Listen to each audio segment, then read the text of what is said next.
Mr. Hilsenrath, let's talk about another aspect of Secretary Yellen's personality. In your book, you describe a scene. I'm sorry, I chuckle because it's really interesting. You describe a scene after a business dinner she had at the Fed. This is before she was the chair, by the way.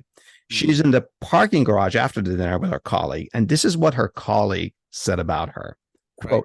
At one point, it almost looked like tears welled up in Yellen's eyes. She was just incredibly passionate and emotional about it, unquote. Yeah. For the record, Mr. Hilsenrath, at this 2010 dinner, she got passionate and emotional as they were discussing the Fed's bond buying program. They were talking about, I don't know, yeah, quantitative easing. They weren't talking about some burning civil rights issues or like, right. Saving the children from gun violence or anything. Right. Yeah. This is really passionate. Tell me about this side of her. Well, I mean, that goes back to the man we were talking about earlier, Jim Tobin, who was her mentor at Yale. And Tobin's view was that, a lot of young men and a few young women got into economics in the 1950s and 1960s, seeing it as this math-driven social science that could be used to understand the world of economics. And Tobin's view was that there's a moral purpose to what they were doing with economics, that it wasn't just about the math, but there was a moral purpose to use the tools that they were developing, the mathematical tools, not just to understand the world, but to try to improve the human condition. Let's not forget, economics was really driven after the Great Depression by the horrors that were visited on millions of families by high unemployment and all the bad things that came with that. And Yellen took that Tobin's view of moral purpose to heart, and that really has driven her. And then so if you fast forward to the financial crisis of 2008, 2009, the economy goes into a very deep recession, double-digit unemployment.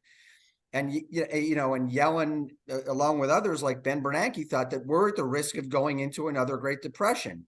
And her sense of moral purpose was really, truly ignited by that event. And she felt that these tools that the Fed had, purchasing government bonds to lower interest rates, were necessary to address the condition of high unemployment. We could have a long conversation about whether those were the right tools and whether they've been applied properly during the crisis and since. But this is what drove her in that moment. Let's get into her moral purpose. This continues throughout your book. At one point, when she is, I think, the chair, the president of the San Francisco Fed, there's an incident in which she's pounding the conference room table and quote, I'm using your words, actually her words, saying these are fucking people. Tell me about that. We could say that on your podcast. Okay, now I know. I won't hold myself back. Okay, please have at it. So go ahead. What happened there? Well, again, this relates to people and numbers.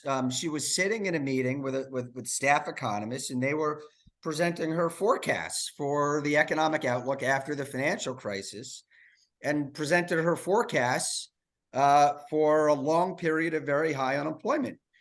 And she felt complacency in the room, and she banged the table and she said, "These are fucking people. These aren't numbers. This isn't good enough. What we're proposing, the policies that we're pursuing, it's not enough. It's not good enough. And we have to figure out how to address this problem. These are not just numbers, they're people." Talk about passion, right? Yeah. Unemployment. In your book, by the way, we're talking all about how stiff and also how passionate she can be.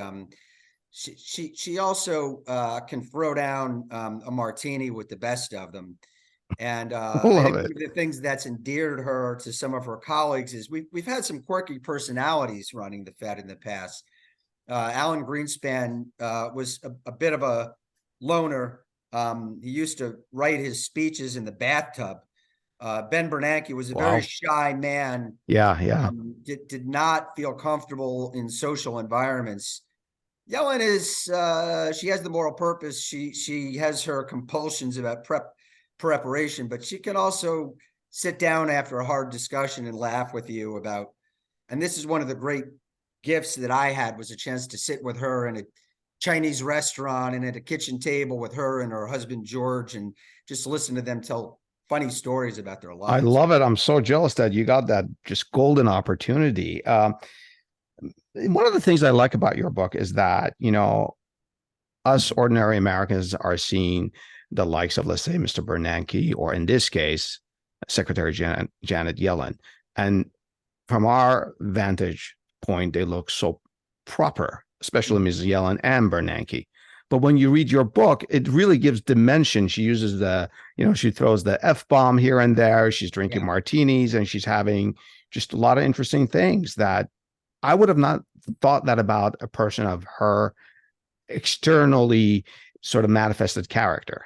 I'll tell you, when you start talking economics with her, she could give you these answers that kind of make your head drop. They're so deeply ingrained. But Such as my own personal experiences kind of shaped the way I wrote the book. I took one economics course in college, an introduction to economics course, and there were two problems with the class. The first problem was that it met at 8 o'clock in the morning on Tuesdays and Thursdays. Some of the best parties on campus in those days in the 80s were Wednesday night. And so I slept through an awful lot of classes. And yet you still wrote this book. I love it. Well, but You said there are two problems and explain that. The other problem was the way this was taught in school was so full of abstractions. Not just the math. I was pretty good at math, but the abstractions around the math. And none of it was relatable to me. And that was the only economics course I took. I wanted to be a journalist. I wanted to be a war correspondent. And I kind of ended up writing about economics accidentally. I needed a job after traveling after college, and I got a job writing about economic statistics released by the Labor Department regularly. There were real people, and there were really interesting characters. People like Alan Greenspan. And what I wanted to do was write a book that explained economics in terms that even I could have appreciated as a high school undergraduate, and showed you the people underneath it. Because at the end of the day, economics itself, and this is what the field has wrestled with for 30 years, economics itself is not math. It's about people. It's about human behavior and interaction. And I wanted to show that, but also in part by showing who are these people who are underneath the field, and what are they like behind closed doors. And for the record, your book does that. You talk about Samuelson and many other important players in our economy in the last 50 years.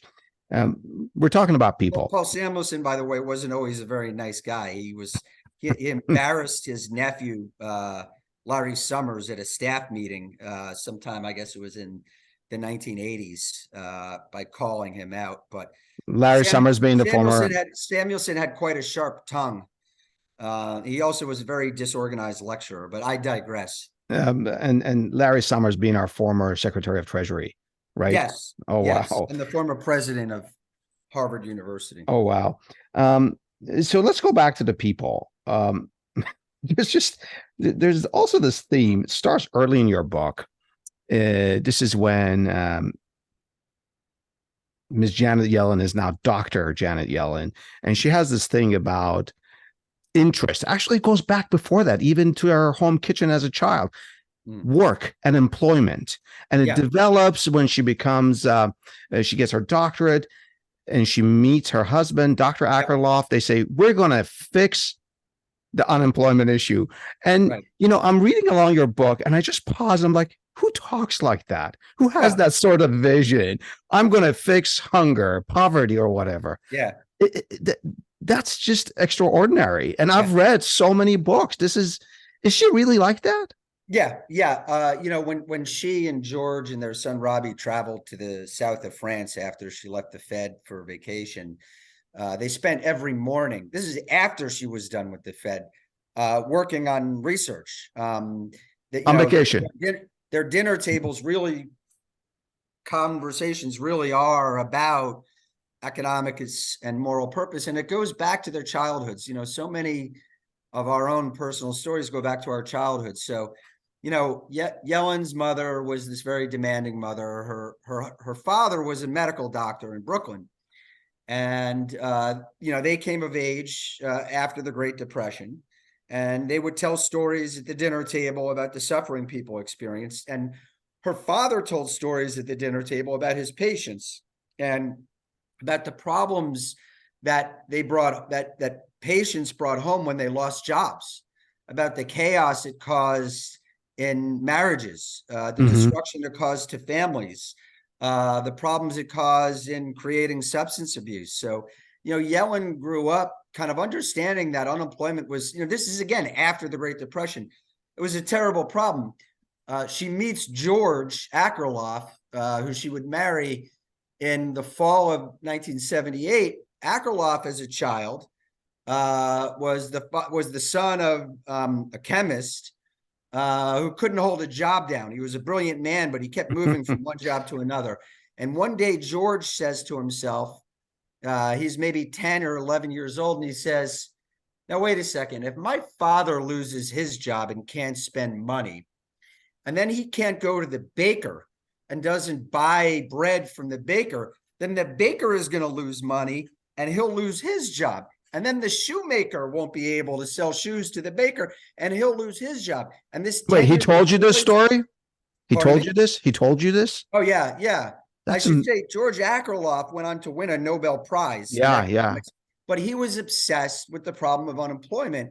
And so he and Janet Yellen met at the Fed and were immediately drawn to each other by a number of things.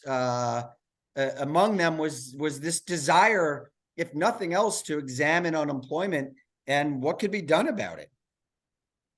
I just want to add that they made these statements to themselves, in their late 20s or perhaps early 30s. I don't remember the time frame, but they made these statements at a time when they were just professors. They were not policymakers. They were not billionaires. They were not, secretary of the treasury or anything.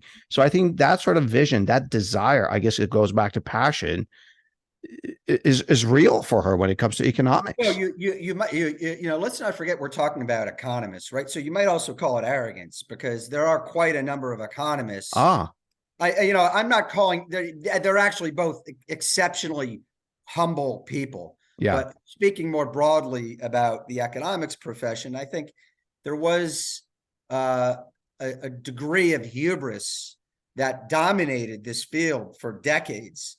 This idea that they had kind of developed these mathematical tools and designed an economic system that they could understand and manage with great effectiveness. And really, the entire second half of my book is about what went wrong. With these efforts to manage and navigate. So by arrogance, you're really referring to sort of that self-confidence belief that just like an MD, a doctor, we can fix it. Well, I mean, for people like Yellen and Akerlof, for many others, it's actually arrogance. All right. We'll be back after a short break to talk about Janet Yellen and her desire to do good.